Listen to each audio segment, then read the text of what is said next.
1. Theodosius the Great was a Roman emperor. Even though he usually ruled fairly, he once ordered the killing of about 7,000 people in the city of Thessalonica in the year 390, because they had started a riot. Saint Ambrose, the Archbishop of Milan, was so upset that he would not let the emperor enter the church. 2. Theodosius admitted he had done wrong and said that even King David had sinned. Saint Ambrose told him that if he wanted to compare himself to David, then he also needed to do penance like David did. Theodosius apologized to the people of Thessalonica and did 8 months of very hard penance. Why does the priest give us a penance after confession? The priest gives us a penance so we can make up to God for our sins, get help avoiding those sins in the future, and take care of the temporary punishment our sins still deserve. 1. A penance is a way to make up for sin. It is something the priest tells us to do to help repair the harm done by our sins. In the early church, people who committed serious public sins had to do public penances. For example, someone who denied the faith out of fear had to do 7 years of penance, couldn't receive Holy Communion, and had to fast on certain days. 2. Justice means that when you harm someone, you try to fix it. If you steal something, you need to return it. God forgave Adam's sin, but Adam still had to suffer the rest of his life as a penance. In the same way, when we confess, our guilt is forgiven, but we still have to make up for the damage caused by our sins. Our eternal punishment is erased, but our temporal punishment remains. This temporary punishment is what we suffer either in this life or in purgatory. Even in civil law, saying, "I'm sorry," doesn't cancel your punishment. You still get a penalty from a judge.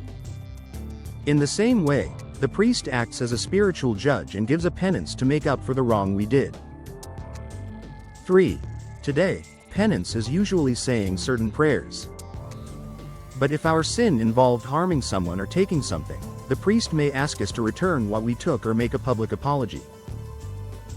We should not complain if the priest gives us a harder penance than we expected.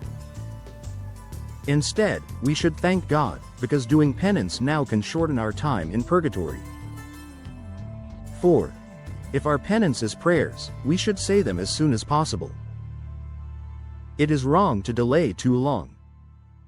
If we purposely refuse to do our penance, we commit a sin, small if the penance was for venial sins, serious if it was for mortal sins. But the sins already forgiven in confession do not come back. If we truly cannot do the penance the priest gave, we should ask him politely to change it.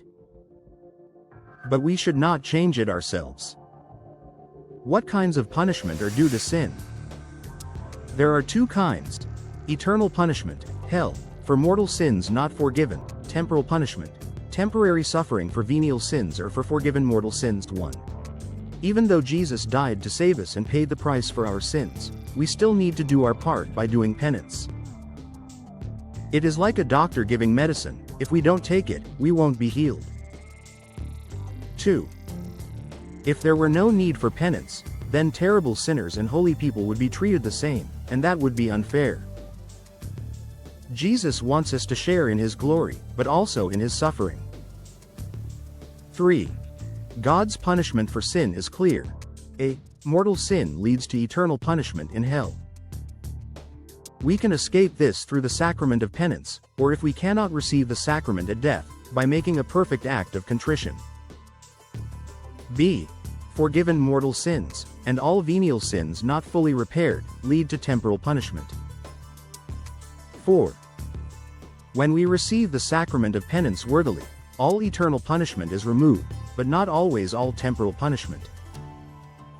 Why does God require temporal punishment for sin? Because it satisfies his justice, helps us see how serious sin is, and teaches us not to sin again.